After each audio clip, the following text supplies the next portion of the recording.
I think it's just important to note how different the cultural conditioning is in regards to communication and emotion specifically. Even growing up with a psychiatrist as a father, where we had some emotional awareness in conversations in school or in sports, you don't get to feel sad. You don't get to cry. Those things are looked upon as weakness. Those things are suppressed. Suck it up and keep going is kind of the stereotype that most men experience in most cultures. Because this is the cultural conditioning, the impact of it is that men are conditioned differently towards the purpose of communication. The purpose of communication is to get things done, to solve problems, to fix things, to build things. It's utilitarian, the way that they communicate. And you can see this in groups of men. They feel really comfortable relating around topics like sports, around shared projects, around shared missions, stuff like that. So the purpose of communication for men, socially conditioned,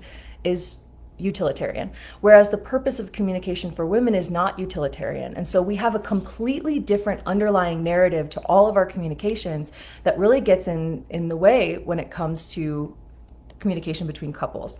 But this is the very classic example of a woman being like, I don't want you to fix it, I just want you to listen. It's like the perfect example of this underlying difference between how we communicate.